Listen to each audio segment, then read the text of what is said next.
Sekali lagi shalom. Yang bersukacita boleh lambaikan tangannya. Haleluya. Puji Tuhan, pagi hari ini kita bisa berkumpul di tempat ini. Kita mau menyembah Tuhan, kita mau memuji Tuhan bersama-sama. Mari kita tundukkan kepala bersama.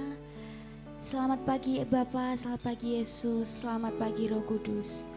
Berlimpah ucapan syukur Tuhan kami persembahkan kepadamu untuk hari yang baik yang telah Engkau berikan, sehingga pada pagi hari ini Tuhan kami bisa berkumpul di tempat ini dengan keadaan yang sehat, sukacita dan kedamaian yang penuh daripada-Mu Tuhan. Tuhan, kami mau mempersembahkan hidup kami kepadamu Tuhan. Kami mau membawa korban pujian dan persembahan kami kepadamu Tuhan. Kiranya persembahan kami berkenan di hadapan-Mu Tuhan. Kami yang datang pada pagi hari ini dengan beban berat, Engkau pulihkan Tuhan, Engkau sembuhkan kami Tuhan. Terima kasih Tuhan Yesus, terpujilah nama-Mu, dalam nama-Mu yang kudus. Haleluya, amin.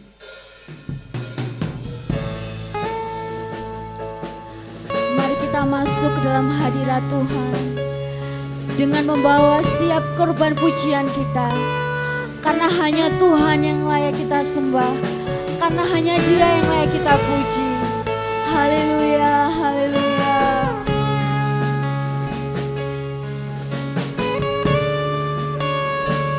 Mari bersama-sama kita katakan, masuk hadirat-Mu Tuhan.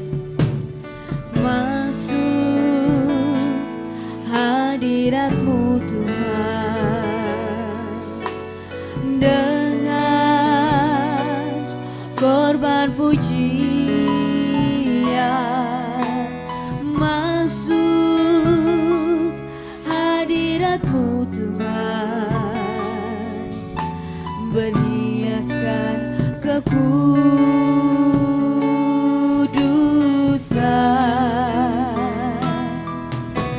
di hadapan hadirat-Mu Tuhan. Ku rasakan kedamaian di hadapan hadirat-Mu Tuhan. Ku nampak keagungan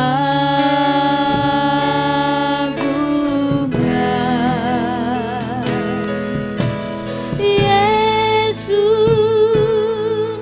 ku sembah Kau, sujud di hadapan-Mu. Keinginan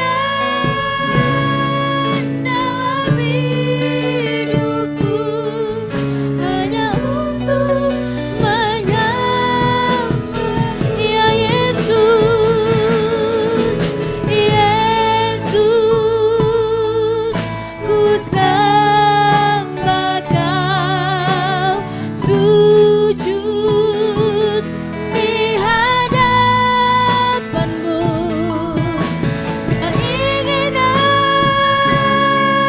dalam hidupku hanya untuk menyembah-Mu. Ya Yesus, kami membawa korban pujian kami Tuhan di hadirat-Mu Tuhan. Haleluya. Masuk hadirat-Mu Tuhan, membawa Ya Yesus, kami masuk Tuhan dalam hadirat-Mu dengan segala ucapan syukur Tuhan, berhiaskan kekudusan di hadapan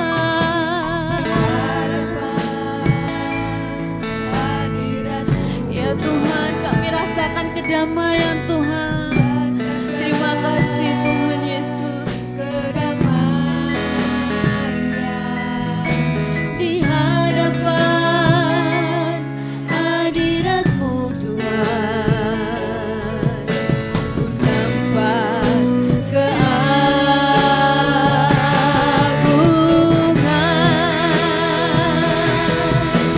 Yesus,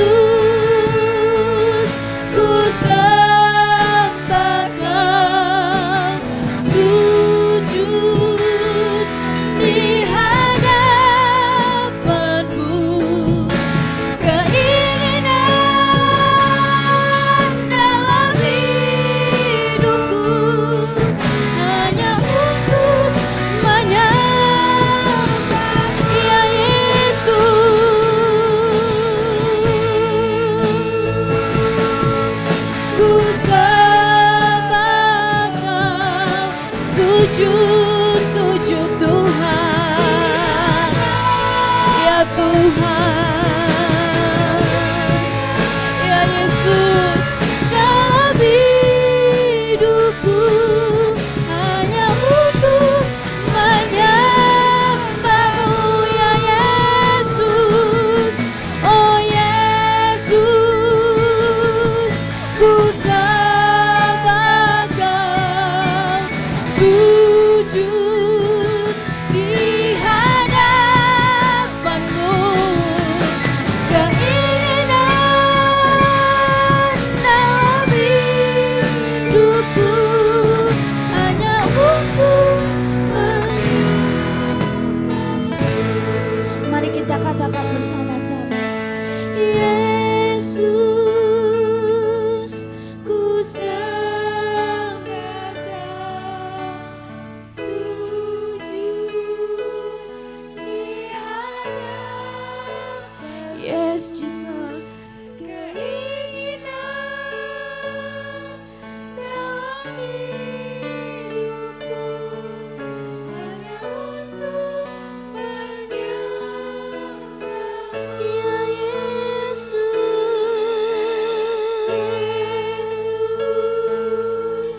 ku sembah. Kami sujud Tuhan di hadirat-Mu Tuhan, dengan penuh kedamaian-Mu Tuhan. Ya Yesus, keinginan kami Tuhan hanya di dalam hadirat-Mu Tuhan. Pulihkan kami Tuhan, sembuhkan kami Tuhan.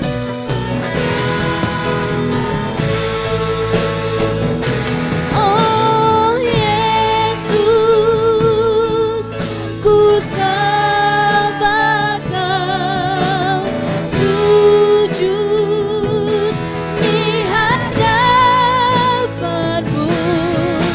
Keinginan dalam hidupku hanya untuk menyembah-Mu. Keinginan, ya Yesus, dalam hidupku hanya untuk menyembah-Mu. Keinginan dalam hidupku hanya untuk menyembah-Mu. Oh Yesus, hanya Engkau Yesus, kami menyembah-Mu, kami meninggikan-Mu. Terima kasih Tuhan, terima kasih Yesus. Haleluya. Ya Yesus, kami sungguh menyembah-Mu Tuhan, kami sungguh meninggikan-Mu Tuhan. Kami haus di hadirat-Mu Yesus. Haleluya. Kami menyembah-Mu, kami meninggikan-Mu. Sekali lagi kita katakan, Yesus, ku sembah Kau, sujud di hadapan-Mu. Keinginan dalam hidupku hanya untuk menyembah-Mu.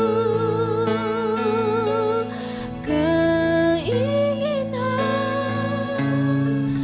dalam hidupku hanya untuk menyembah-Mu.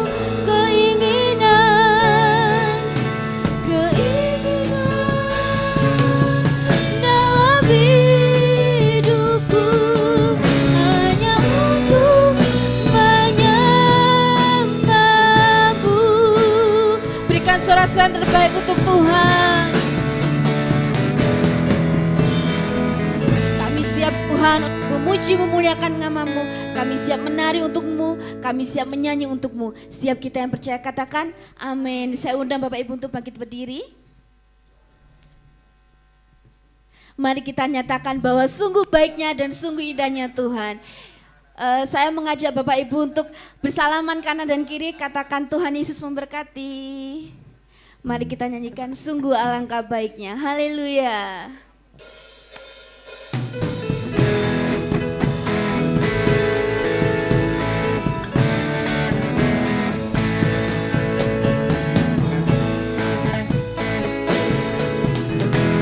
Sungguh alangkah baiknya, sungguh alangkah indahnya, bila saudara semua hidup rukun bersama. Sungguh alangkah baiknya, sungguh alangkah indahnya, bila saudara semua hidup rukun bersama.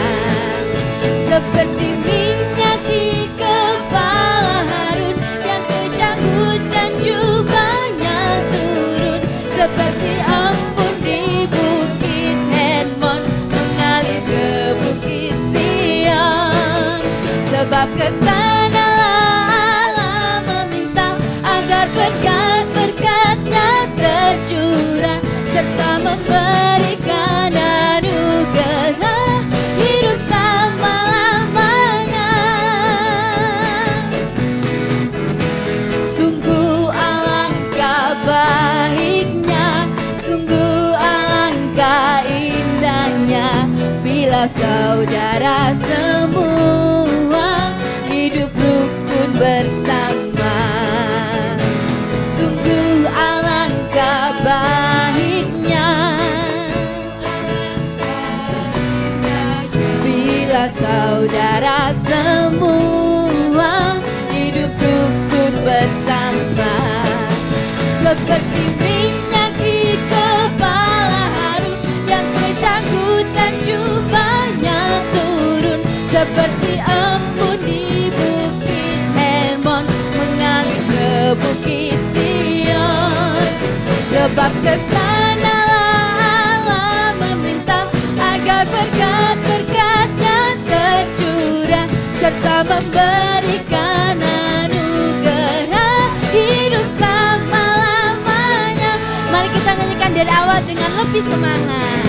Sungguh alangkah baiknya, sungguh alangkah indahnya, bila saudara semua hidup rukun bersama.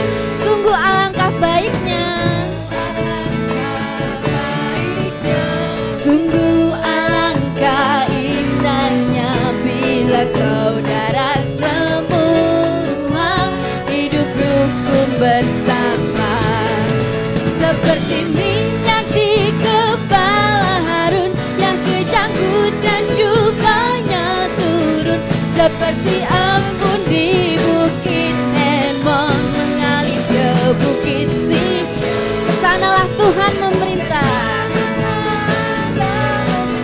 agar berkat-berkat-Nya tercurah, serta memberikan anugerah hidup selama-lamanya.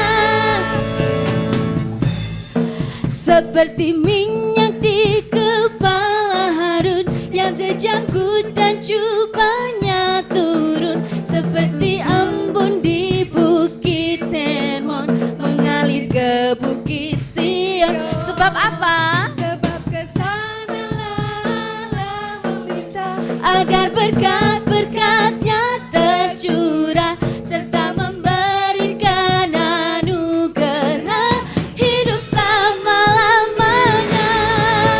Seperti minyak di kepala Harun yang kejanggut dan jubahnya turun, seperti embun di bukit Hermon mengalir ke bukit Sion.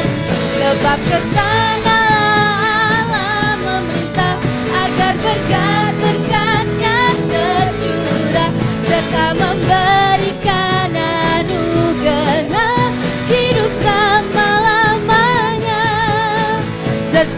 memberikan anugerah hidup selama-lamanya, serta memberikan anugerah hidup selama-lamanya.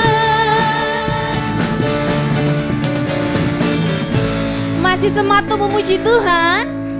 Mari kita nyatakan kasih Allah tak berkesudahan dan selalu baru setiap pagi. Haleluya.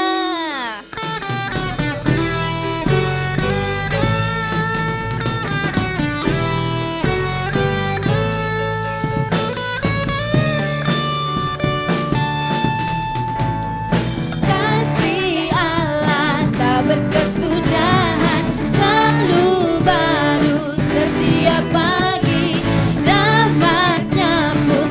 Pernah berakhir seumur hidupku. Kasih Allah tak berkesudahan, selalu baru setiap pagi. Rahmatnya pun tak pernah berakhir seumur hidupku. Dengan sukacita ku kan menari, dengan sorak-sorai memuji. Pujian haleluya, nyanyi bagi Dia Sang Raja. Dengan sukacita ku kan menari, dengan sorak-sorai memuji. Ku naikkan pujian haleluya, nyanyi bagi Dia Sang Raja, nyanyi bagi Dia Sang Raja.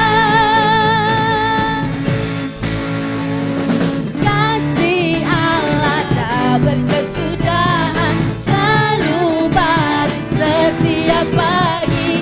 Rahmatnya pun tak pernah berakhir seumur hidupku. Kasih Allah tak berkesudahan, selalu baru setiap pagi. Rahmatnya pun tak pernah berakhir seumur hidupku. Dengan sukacita ku kan menari, dengan sorak-sorai memuji. Ku naikkan pujian haleluya, nyanyi bagi Dia Sang Raja. Dengan sukacita ku kan menari, dengan sorak-sorai memuji. Ku naikkan pujian haleluya, nyanyi bagi Dia Sang Raja. Dengan sukacita ku kan menari, dengan sorak-sorai memuji. Ku naikkan pujian haleluya, nyanyi bagi Dia Sang Raja. Dengan sukacita ku kan menari, dengan sorak-sorai memuji.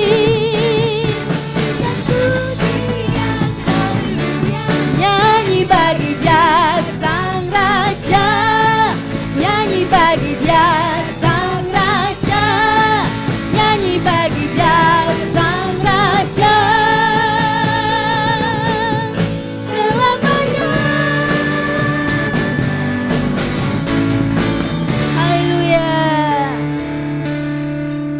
Mari kita siapkan hati kita, hati yang terbaik untuk Tuhan. Mari kita selalu mengandalkan Tuhan setiap hari dalam kehidupan kita. Karena Ia satu-satunya penolong, satu-satunya Bapa yang selalu mengerti setiap isi hati kita. Walau 1000 rebah Tuhan, tapi kami tetap mau Tuhan dalam hadirat-Mu. Kami tetap mau Tuhan dalam rumah-Mu. Karena kami yakin dan percaya bahwa hanya di dalam-Mu Tuhan kami mendapatkan kedamaian. Haleluya, haleluya. Terima kasih Tuhan. Terima kasih Yesus.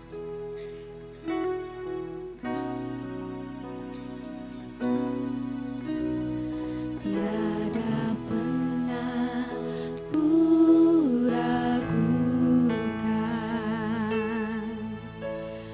kasih setia-Mu ya Tuhan.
Kau tetaplah Allah penolongku,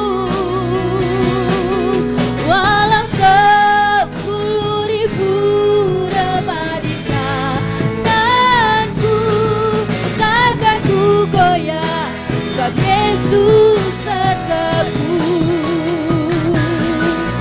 Walau 1000 rebah di sisiku, hanya Kau penolong kami. Oh Yesus,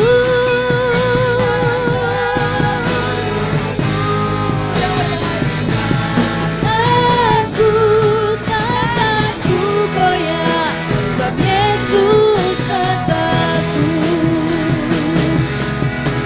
Takkan ku goyah, sebab Yesus sertaku. Takkan ku goyah, sebab Yesus sertaku. Ya Yesus, kami tak akan goyah. Terima kasih Tuhan, hanya Engkau penolong kami, hanya Yesus sahabat kami. Haleluya. Terima kasih Yesus, jamah hati kami, pulihkan hati kami, sentuh hati kami, tolong setiap kami.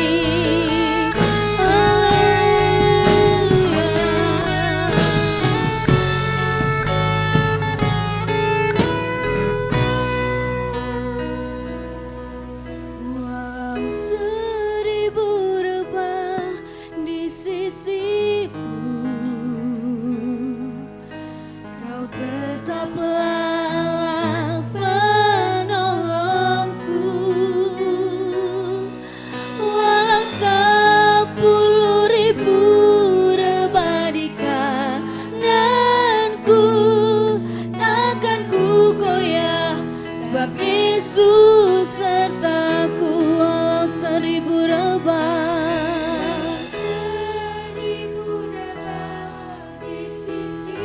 hanya Engkau Tuhan satu-satunya penolong dalam hidup kami Tuhan. Hanya Engkau satu-satunya Tuhan yang mengerti isi hati kami Tuhan.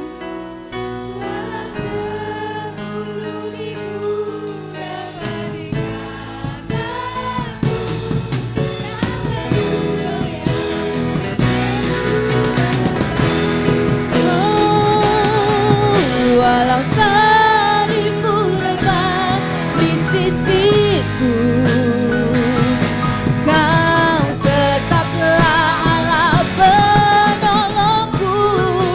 Kami serahkan pada hamba-Nya. 10.000 rebah di kananku, takkan ku goyah, sebab Yesus sertaku. Walau 1000 rebah, walau 1000 rebah di sisiku, Kau tetaplah Allah penolongku. Walau 10.000 rebah di kananku, takkan ku goyah. Yesus sertaku. Janjikan ini takkan ku goyah, sebab Yesus sertakan ku goyah, sebab Yesus sertaku.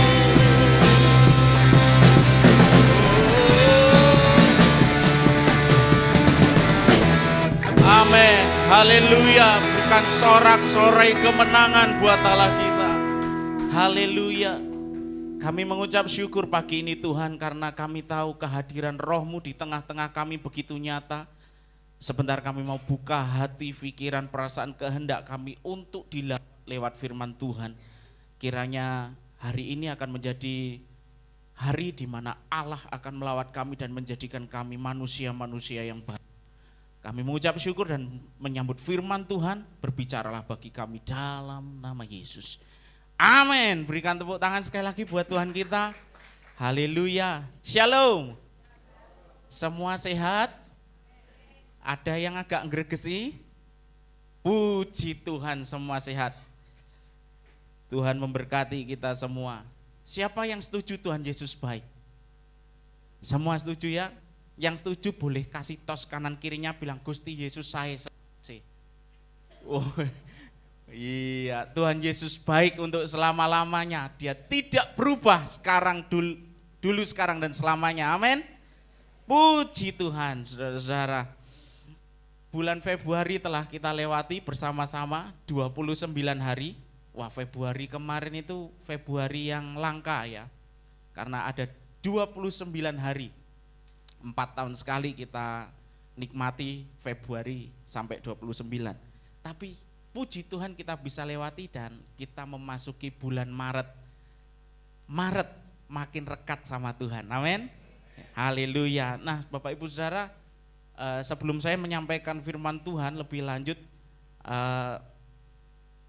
sore kemarin Bapak Ibu Saudara, petang kemarin, sesaat sebelum ibadah kaum muda dimulai, saya membaca satu WA di grup Badan Musyawarah Antar Gereja, saudara-saudara, dan yang dikirimkan oleh seorang hamba Tuhan, gembala sidang yang sudah cukup sepuh di kota Blitar ini, Bapak Ibu Saudara. Ibu gembala ini memberitahukan sebuah peristiwa yang memprihatinkan buat kita semua, Bapak Ibu Saudara. Jadi sore kemarin terjadi tindak pencurian terhadap gereja yang digembalakan oleh Ibu Ingatin, GPIA, yang beberapa waktu lalu guru-guru sekolah minggu beribadah di sana. Semua alat musik mereka hilang, Bapak Ibu Saudara, dan beberapa peralatan ibadah mereka hilang. Ini membuat hati saya dan saudara pasti merasa sangat bersimpati sama mereka, dan ini keadaan yang mungkin tidak diinginkan oleh siapapun. Kehilangan seluruh alat musik karena dicuri orang. Menurut Ibu Ingatin, pelakunya itu menjebol pintu belakang dan mengambil dari belakang, diangkut ke arah belakang. Setelah mendengar itu, saudara-saudara, akhirnya kemarin di ICC kami sepakat untuk menyisihkan berkat yang kami miliki untuk kami perbantukan di sana. Mungkin tidak banyak, hanya sedikit, tapi ini bukan masalah nominal, tapi kami mau tangkap ada saudara seiman kita yang sedang mengalami sesuatu yang butuh, sangat butuh bahkan bantuan kita dan empati kita untuk mereka. Sama seperti visi dan misi gereja yang mulai bulan ini semua pengkhotbah, semua pembicara yang akan menyampaikan firman Tuhan di tempat ini semuanya akan terkonsentrasi kepada visi dan misi gereja ini. Dan setiap minggu kedua nanti direncanakan sebelum firman Tuhan seperti ini kita akan mengucapkan bersama-sama visi dan misi gereja. Visi gereja kita adalah terhubung dengan Tuhan, sesama, pelayanan, dan menjangkau yang terhilang. Nah, ketika kita mampu memperhatikan orang-orang di sekitar kita, saudara-saudara seiman di sekitar kita, bukankah itu sebentuk kita mengasihi sesama? Sesama kan bukan berarti hanya orang-orang yang ada dalam komunitas kita di gereja yang sama, tetapi komunitas tubuh Kristus, apapun label gerejanya, tapi mereka adalah saudara kita seiman, yang satu kali kelak kita akan bersama-sama dengan mereka dalam kemuliaan Tuhan. Oleh sebab itu, saudara-saudara dikasih Tuhan, mungkin ada juga dari antara Bapak Ibu yang ingin bersama-sama memberkati gereja ini, gereja GPIA yang digembalakan oleh Ibu Ingatin, gereja yang sudah cukup tua, senior, dan mungkin salah satu gereja mula-mula di kota Blitar ini. Mungkin ada di antara Bapak Ibu yang ingin memberkati, menyalurkan berkatnya, nanti sepulang ibadah bisa langsung diberikan. Kalau di kaum muda kemarin ada di Mbak Lydia Desta, Mungkin nanti saya akan juga dibantu Mbak Lydia Dista di depan untuk juga mencatat jika ada Bapak Ibu yang berkenan memberkati gereja GPIA. Begitu Bapak Ibu Saudara, puji Tuhan, kita juga akan doakan gereja ini, kiranya ini jadi satu hal yang baik supaya mereka mengalami pertumbuhan iman dan keyakinan bahwa Yesus itu penolong yang sejati. Oke, kita kembali kepada firman Tuhan, saudara-saudara, ini kasih Tuhan.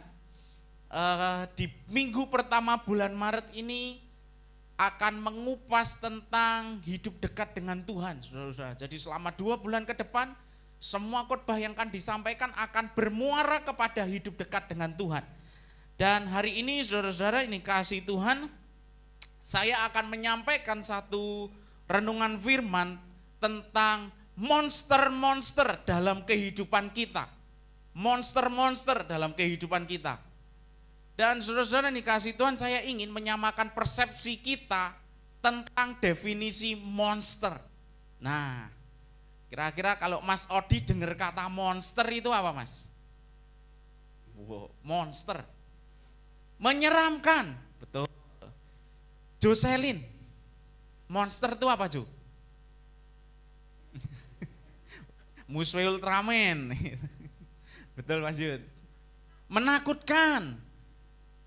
Kalangan muda sudah, kalangan yang sedikit senior ini, ya kan? Sedikit senior berarti Mbak Dewi. Monster itu apa, Mbak Dewi? Mengerikan. Nah, sekarang yang paling senior ini gini. Mbak Mi. Monster itu apa, Mbak Mi? Meresahkan. Odoh bahasamu, Mbak Mi. Yang penting kehadiranmu tidak meresahkan. Iya, kita bisa menyamakan persepsi tentang monster ini. Sesuatu yang mengerikan, menakutkan, meresahkan, membawa dampak buruk, merusak dan sebagainya. Saudara-saudara yang dikasih Tuhan, itu monster. Ya, monster adalah, saya lihat di kamus juga merupakan sesuatu raksasa yang besar katanya. Di kamus besar bahasa Indonesia, ternyata kamus besar bahasa Indonesia ada kata monster. Dan saya pikir pikiran kita tentang monster ini tidak perlu diragukan lagi, dipastikan sama. Ya, makhluk yang menakutkan, seram, raksasa yang besar, jahat, merusak. Kira-kira itu monster. Dan saudara-saudara yang dikasihi Tuhan, seperti yang dibilang Mas Yuda tadi, monster itu tidak hanya hidup dalam serial-serial televisi. Mungkin serial anak-anak yang menunjukkan ada superhero yang akan selalu mengalahkan monster. Tidak hanya muncul di sana, tetapi monster-monster itu bisa muncul dalam kehidupan saya dan saudara. Makhluk yang menakutkan, yang menyeramkan, yang jahat dan merusak itu bisa bangkit dalam diri saya dan saudara. Saya ingin menunjukkan kepada saudara ada satu tokoh Alkitab yang di dalam dirinya bangkit monster yang begitu mengerikan. Namun puji Tuhan, pada akhirnya monster itu bisa dikalahkan oleh tokoh ini. Mari kita buka dalam Alkitab kita, saudara-saudara yang dikasih Tuhan, 1 Tawarikh pasal 20. 1 Tawarikh pasal 20 ayat yang kedua. 1 Tawarikh pasal 20 ayat yang kedua. Yang ketemu boleh katakan amin. Masih 3 orang yang ketemu.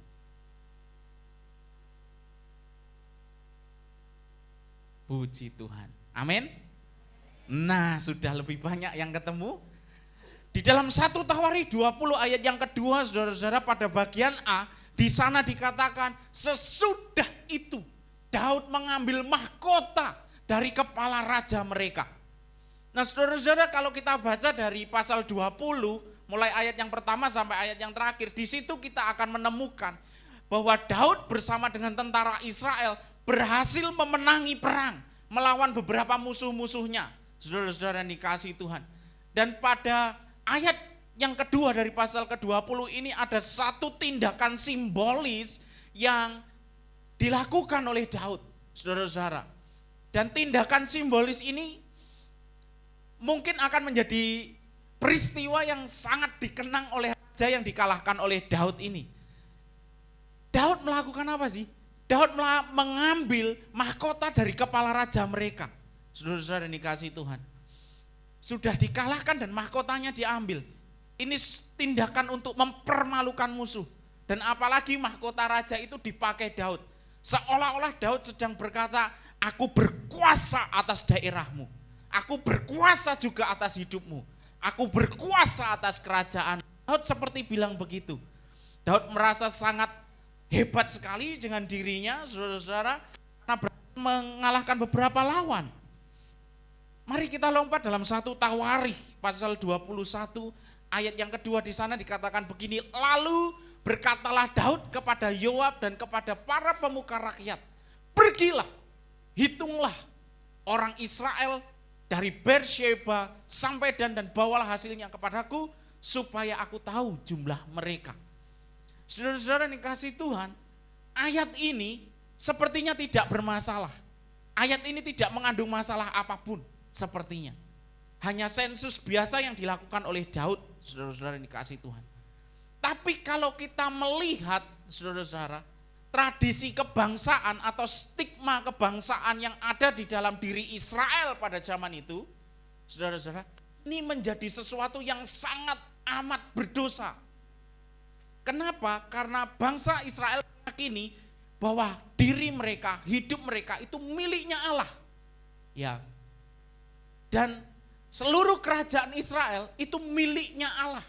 Maka tidak ada satupun orang yang berkuasa untuk bisa menghitung jumlah rakyat atau juga menghitung kekayaan Israel, kecuali diperintahkan oleh Allah sendiri sebagai pemilik dari bangsa Israel ini. Namun Daud melakukannya tanpa perintah Allah. Artinya Daud sedang melangkahi Allah, melangkahi sang pemilik dari Israel ini. Dan orang Israel ini tahu, kalau kita baca berikutnya, Yoab ini merasa enggan untuk melakukan perintah dari Daud ini. Kenapa? Karena dia tahu apa yang dilakukannya pasti akan menimbulkan masalah yang besar bagi rakyat Israel, bagi bangsa Israel.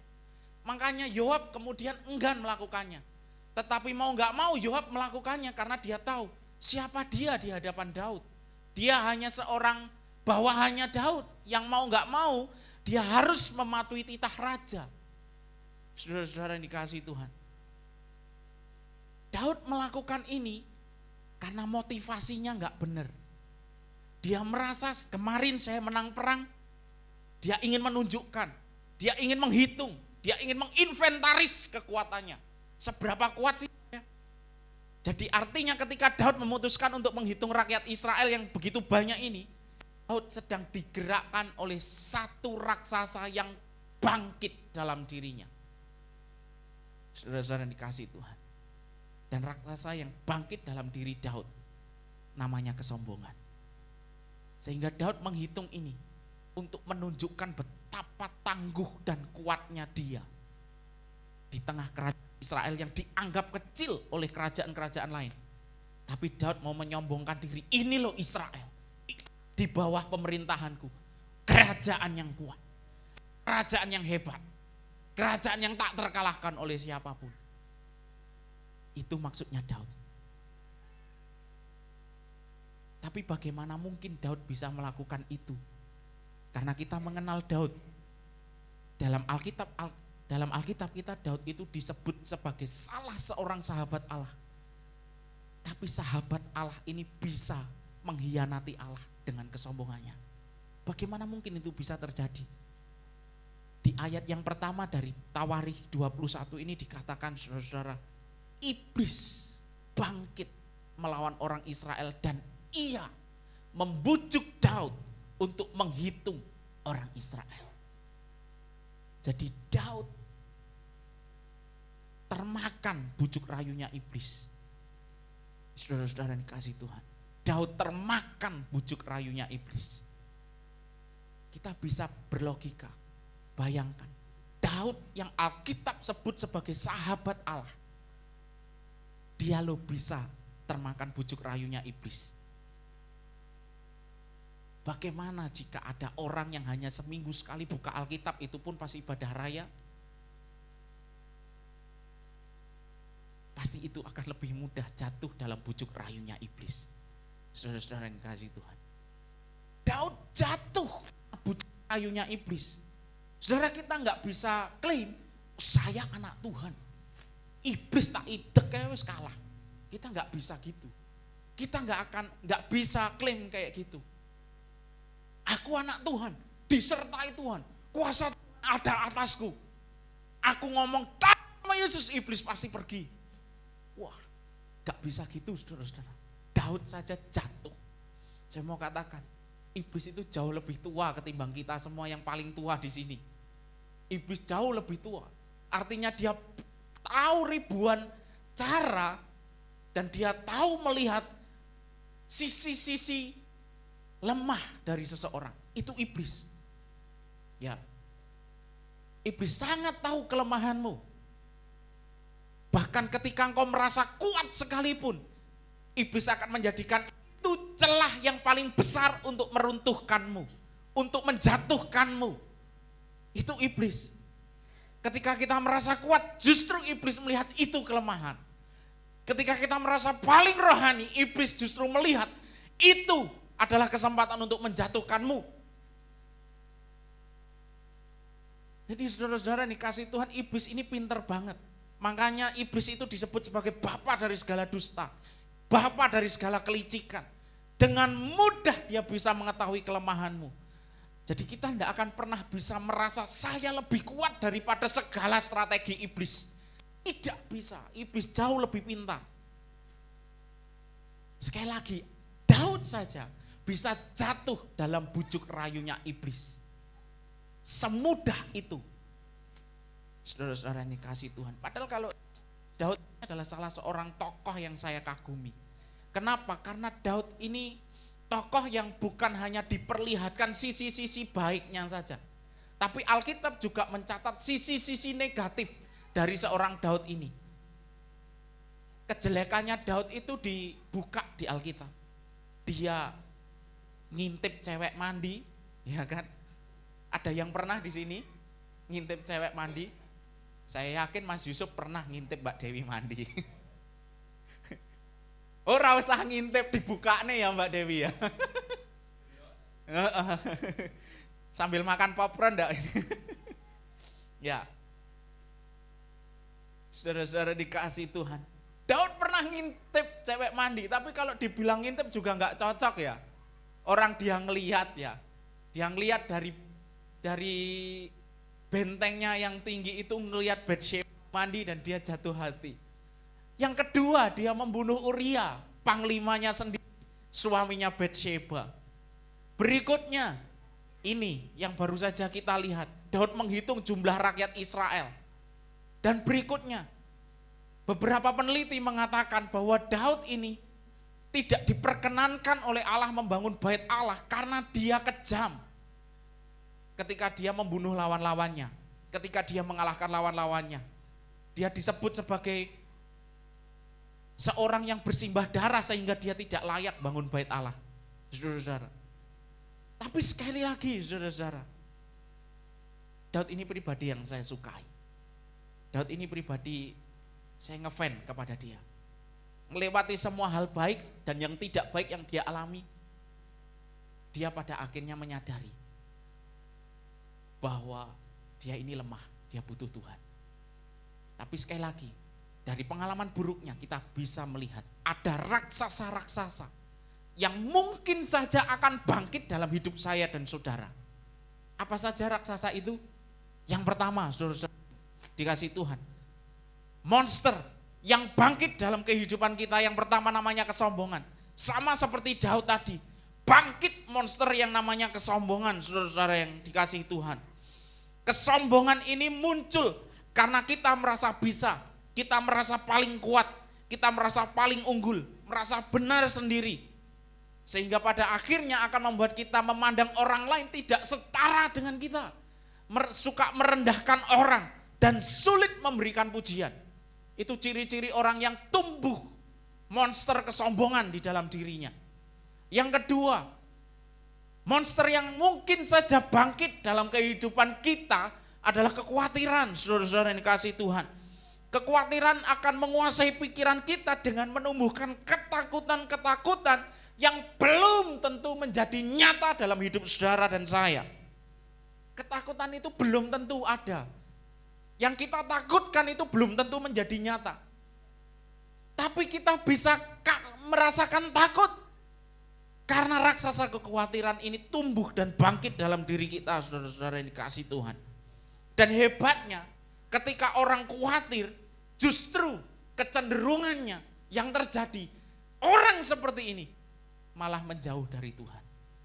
Seharusnya orang khawatir ini menyandarkan hidupnya makin lekat pada Tuhan. Orang yang khawatir seharusnya menguatkan kepercayaannya kepada Tuhan.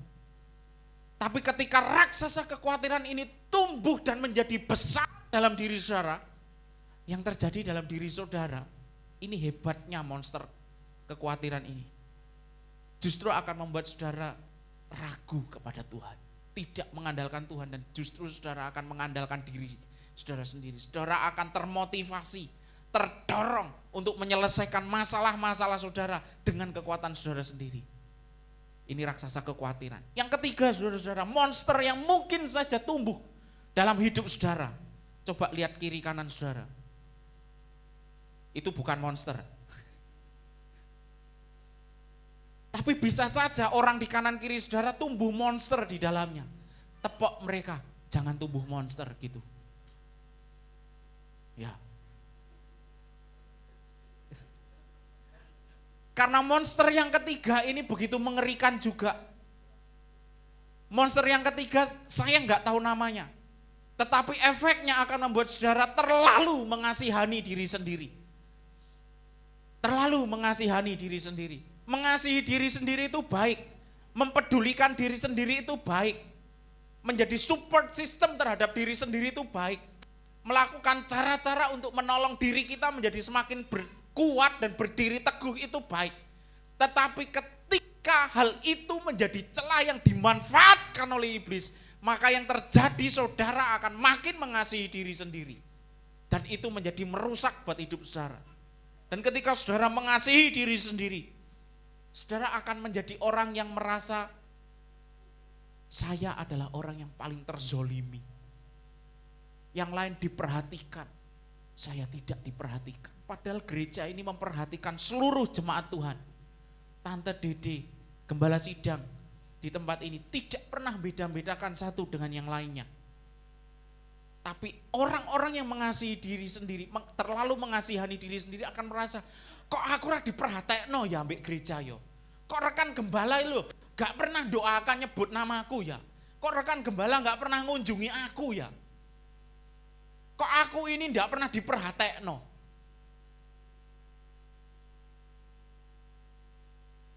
Saudara, ini monster yang begitu mengerikan.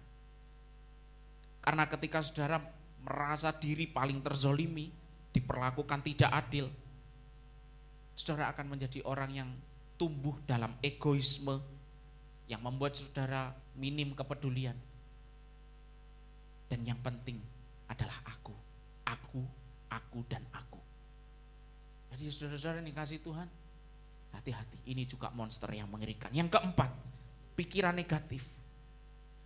Pikiran negatif membuat kita tidak bisa menemukan sisi baik dari seseorang, peristiwa, keadaan, atau bahkan juga Tuhan.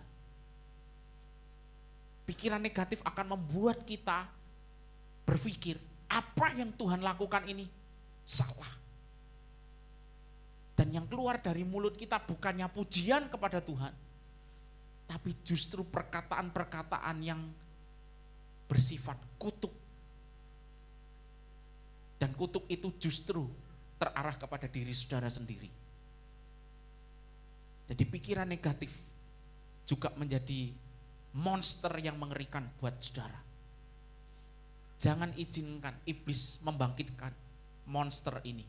Dan yang kelima, saudara-saudara yang dikasihi Tuhan, rendah diri. Merasa kecil, merasa tidak mampu, paling berdosa, dan efeknya aku malas berubah. Orang yang rendah diri itu malas berubah. Kalau ada orang sekian tahun lamanya menjadi orang Kristen, bahkan dari lahir sudah Kristen tapi tidak mengalami perubahan apapun dalam hidupnya, jangan-jangan ada monster ini yang tumbuh dan menjadi besar di dalam dirinya. Ini monster-monster yang begitu mengerikan. Dan kalau monster-monster ini tumbuh dan saudara pelihara, maka yang berubah monster itu saudara sendiri. Maka saya tidak catat di situ. Tapi monster yang bangkit dalam diri kita, kalau kita tidak memperhatikan 5 monster ini, maka yang berubah jadi monster adalah diri saya dan saudara sendiri.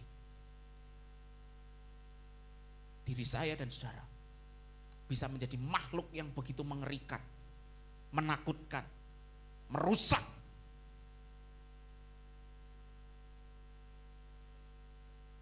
Maka jangan sampai ada monster yang tumbuh dalam hatimu, dalam hidupmu. Yang harus bertumbuh adalah keyakinanmu terhadap Tuhan, kebersandaran penuhmu kepada Tuhan. Dan yang terakhir saudara-saudara, loh kok tumben gak ada yang senyum?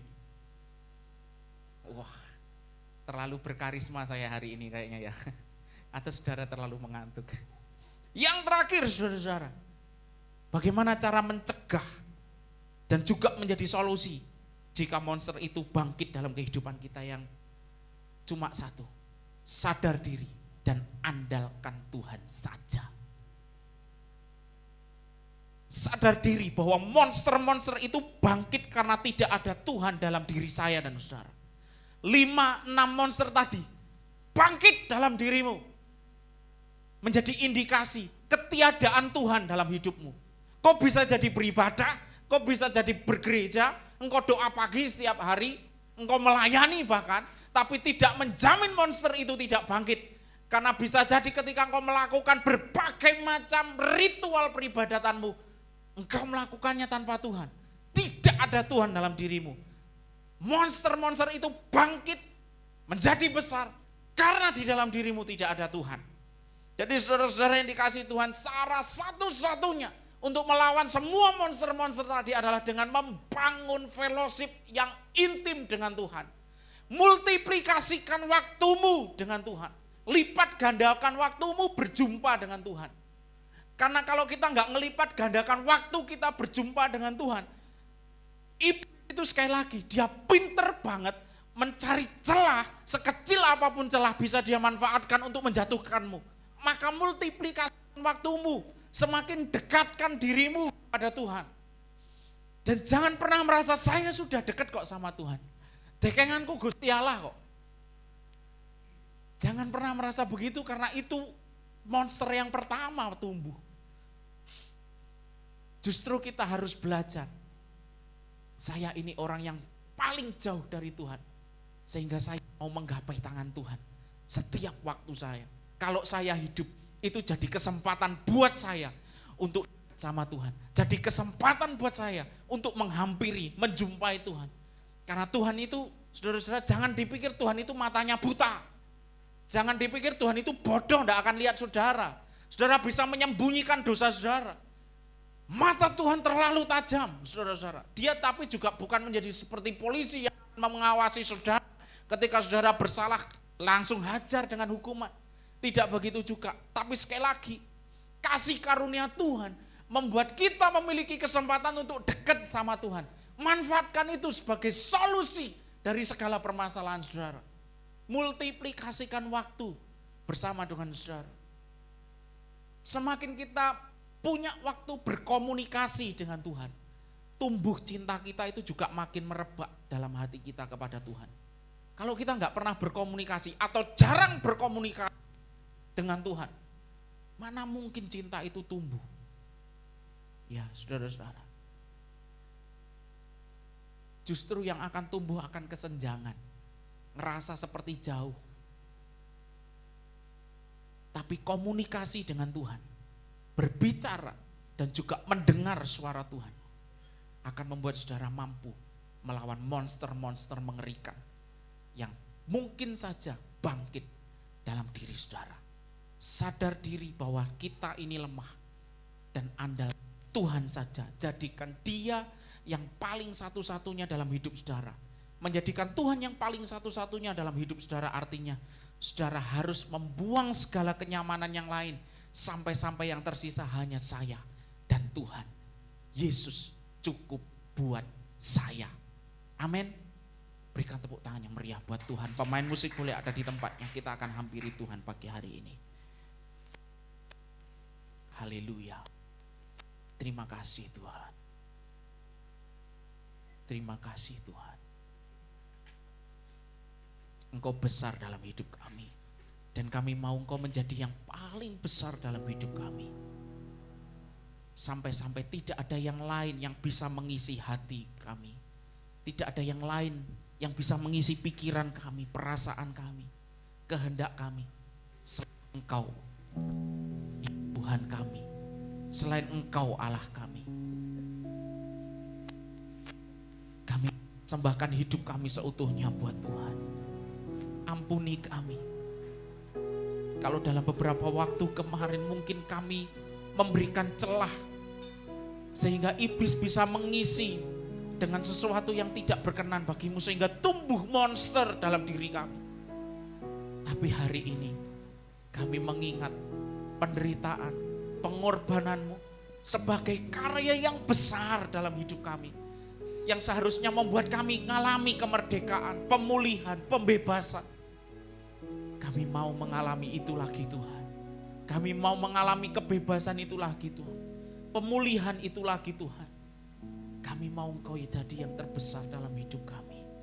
Haleluya. Terima kasih Tuhan. Karya terbesar dalam hidupku, pengorbananmu yang selamatkanku. Engkaulah harta yang tak ternilai, yang ku miliki dan ku hargai. Yesus Engkau ku kagumi. Mari kita bangkit berdiri di hadirat Tuhan.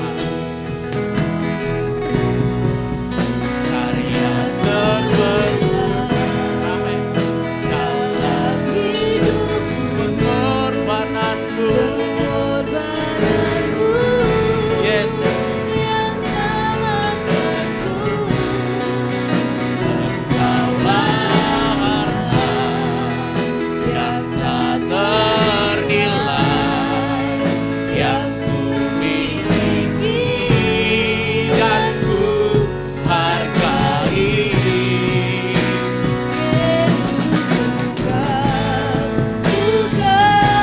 Mari angkat tangan dan katakan karya terbesar.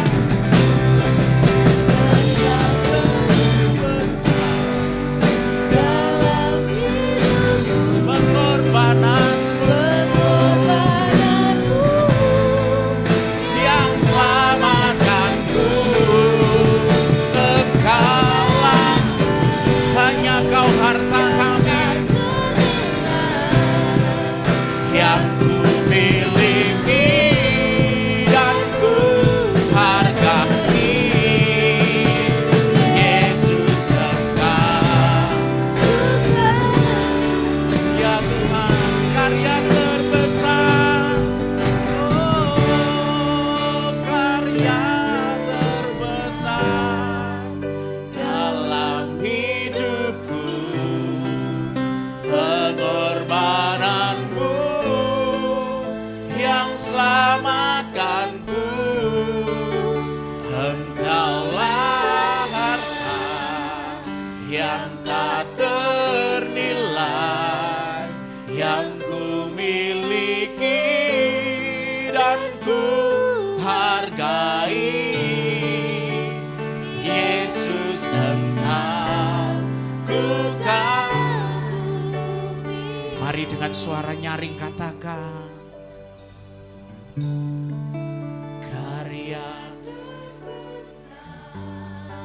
Benar-benar katakan ini dari dalam hatimu, bahwa pengorbanannya yang terbesar dalam hidupmu tak tergantikan, tak teralihkan, tak terubahkan dalam hidupmu.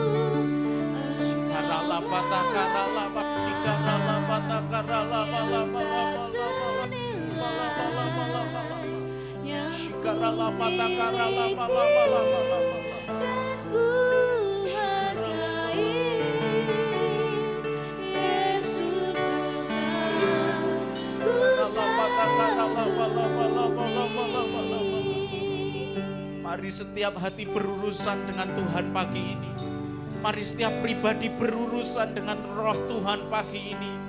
Rindukan Dia membaharui hidupmu. Sebelum kau melakukan perjamuan yang suci ini, minta Tuhan menyelidiki, mungkin ada monster yang bangkit dalam dirimu. Apakah itu kesombongan? Apakah itu mengasihi diri sendiri? Apakah itu kekhawatiran? Apakah itu egoisme? Apakah itu apapun monster yang mungkin tumbuh dalam hidupmu? Selidiki dan miliki keyakinan supaya Allah menghancurkannya hari ini, menjadikan hati kita suci, hidup kita kudus di hadapan Tuhan.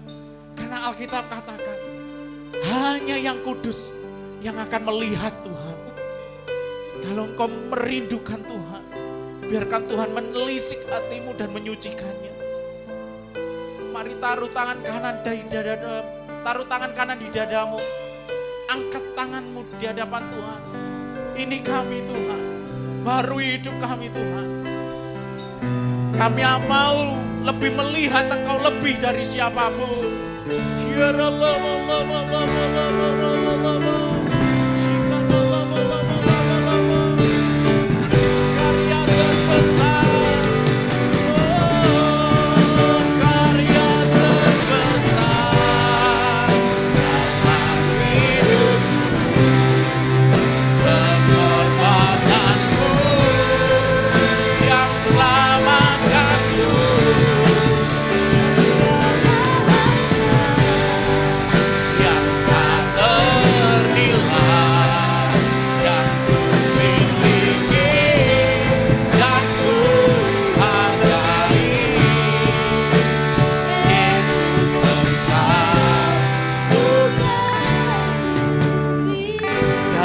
Yesus, setiap hal yang tidak berkenan dalam diri kami, dalam nama Yesus dihancurkan, dipatahkan.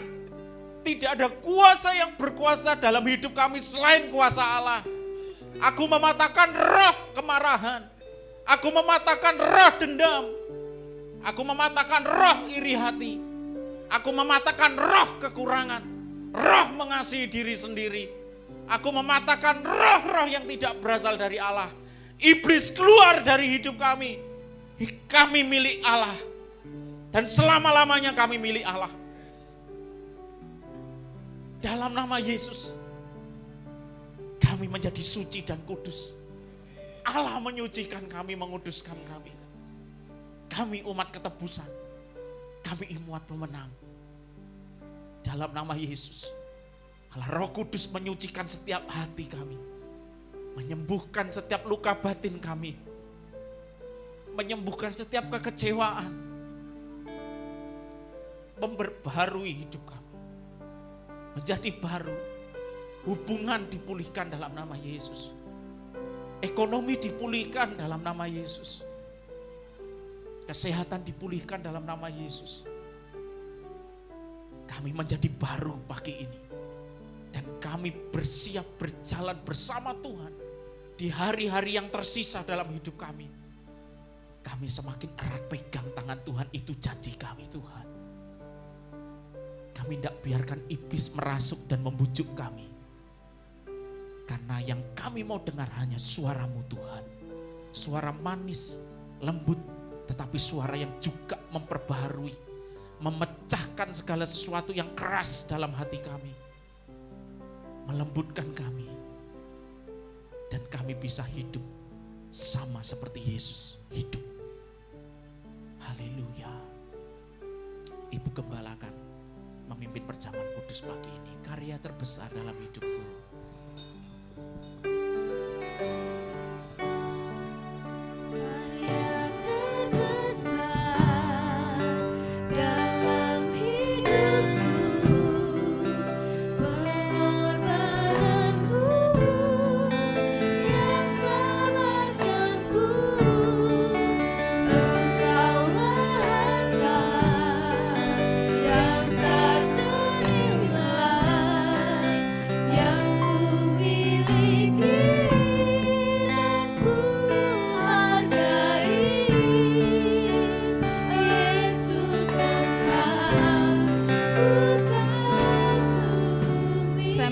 Perjamuan akan maju ke depan.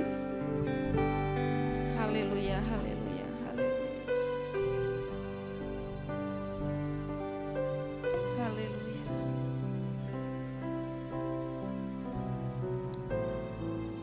Mari kita akan mempersiapkan hati kita semuanya, saudara. Kiranya lewat perjamuan kudus pagi hari ini mendatangkan berkat, mendatangkan anugerah Tuhan atas hidup kita, mendatangkan kesembuhan buat sakit penyakit kita, membebaskan, memberikan sukacita, damai sejahtera buat kita. Kalau ada di antara engkau pagi hari ini yang masih menyimpan kesalahan orang lain, menyimpan sakit, menyimpan dendam, lepaskan pengampunan pagi hari ini. Sebagaimana Bapa sudah mengampuni kita, maka kita harus mengampuni orang yang bersalah kepada kita. Karya terbesar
semua saudara sudah terlayani dengan baik? Oke. Mari kita mempersiapkan.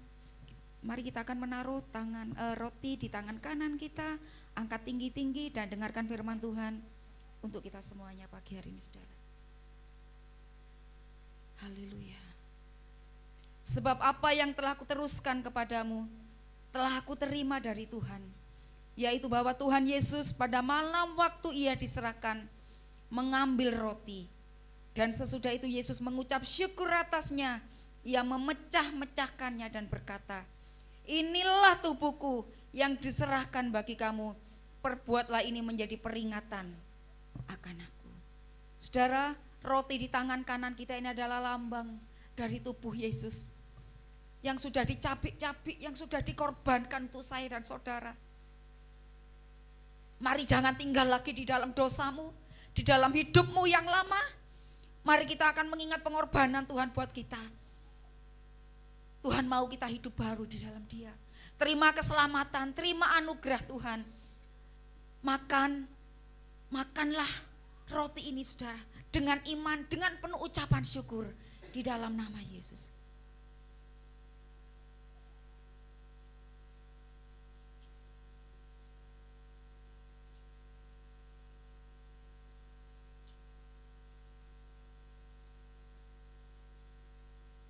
Saudara boleh mengangkat cawan saudara, roti anggur saudara di tangan kanan, angkat tinggi dan dengarkan firman Tuhan. Demikian juga ia mengambil cawan sesudah makan, lalu berkata, cawan ini adalah perjanjian baru yang dimeteraikan oleh darahku. Perbuatlah ini setiap kali kamu meminumnya, menjadi peringatan akan aku. Anggur di tangan kanan kita ini juga adalah perlambang saudara, dari darah Yesus yang sudah dikorbankan untuk saya dan saudara. Dia mati di atas Golgota untuk kita semuanya. Engkau yang sakit pagi hari ini, percayalah, bilur-bilur Yesus. Dengan iman katakan, aku sudah sembuh pagi hari ini. Darah Yesus menyelamatkan kita. Mari kita pagi hari ini berkomitmen untuk hidup yang baru di dalam Tuhan. Terima anggur ini, terima darah Yesus ini. Mari minum dengan iman dan penuh ucapan syukur di dalam nama Yesus. Om Yudi berdoa berjamaah kudus kita. Haleluya.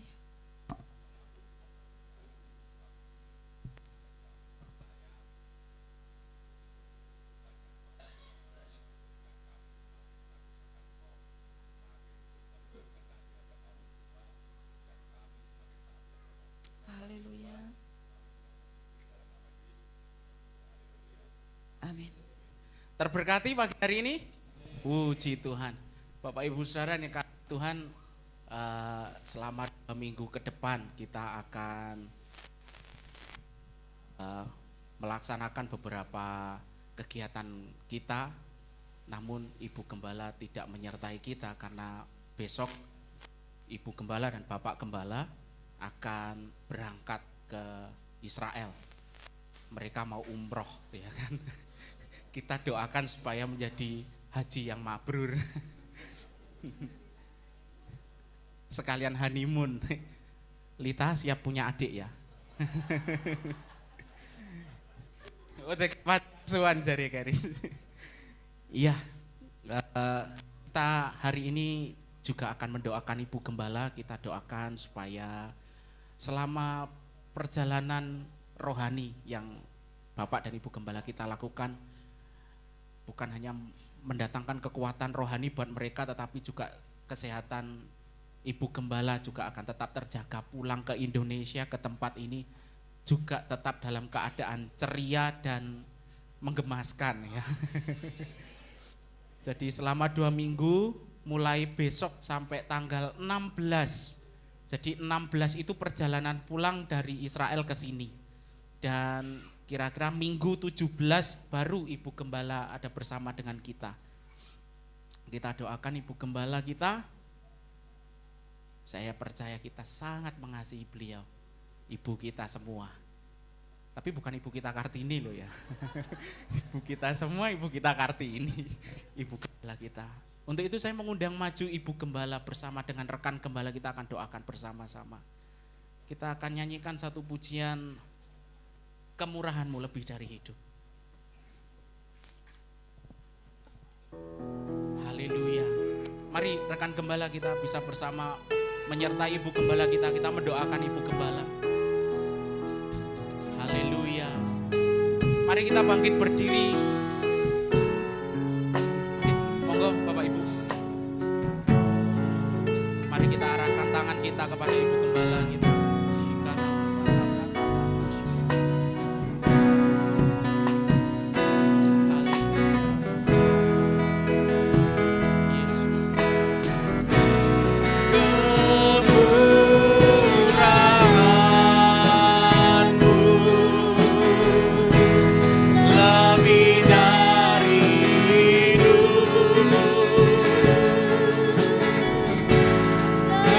Kemurahan-Mu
Terima kasih Tuhan, kami mengucap syukur pada hari ini ya Tuhan.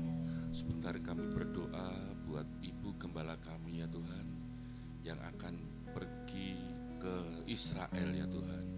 Kami percaya Tuhan Yesus, Engkau selalu menyertai dari awal pemberangkatan ya Tuhan. Di sana ya Tuhan, sewaktu berdoa di sana juga akan perjalanan pulang kembali ke Indonesia.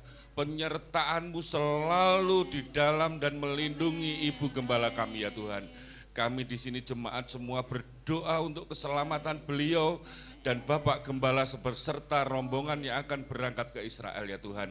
Tutup bungkus dalam darah-Mu yang besar ya Tuhan, agar Ibu dan Bapak Gembala kami aman di dalam perjalanan, tidak ada sesuatu pun halangan rintangan di sana Tuhan. Kami percaya Tuhan, Engkau selalu membentengi. Juga kami Tuhan berdoa buat anak-anak yang ditinggalkan sewaktu beliau di Israel ya Tuhan. Engkau lindungi, Engkau tutup tunggus dalam darah-Mu segala kebutuhan anak-anak yang ditinggalkan di rumah, dan juga keselamatan seluruh rombongan yang akan di sana ya Tuhan. Semuanya kami serahkan di dalam kuasa-Mu yang besar. Di dalam nama Tuhan Yesus Kristus kami berdoa. Haleluya. Amin. Mari kita arahkan tangan kita tinggi-tinggi ke arah surga. Haleluya. Tuhan memberkati sawah ladangmu. Tuhan memberkati usahamu. Tuhan memberkati keluargamu. Tuhan memberkati anak cucu keturunanmu. Tuhan memberkati seluruh jerih payah yang kamu kerjakan untuk Tuhan. Tuhan memberkati semua yang dikerjakan tanganmu, dijauhkan dari segala sakit penyakit, dijauhkan dari segala mara bahaya kecelakaan, dijauhkan dari segala niat jahat orang lain. Berkat Tuhan melindungi dan membentengi hidupmu. Firman Tuhan akan menjadi pelita bagi jalanmu dan terang bagi langkahmu. Kiranya pagi hari ini setiap engkau jemaat Tuhan yang pulang, Tuhan memberkati dan melindungi engkau. Tuhan menyinari engkau dengan wajahnya dan memberi engkau kasih karunia. Tuhan menghadapkan wajahnya kepadamu dan memberi engkau damai sejahtera yang melampaui segala akal. Terimalah segala berkat terbaik dari Allah Bapa, Allah Anak, dan Allah Roh Kudus akan memeteraikannya mulai hari ini sampai selama-lamanya. Tuhan datang kedua kali. Semua yang percaya dan terima berkat Tuhan katakan amin. Puji Tuhan. Tuhan memberkati kita semuanya. Selamat bersuka cita.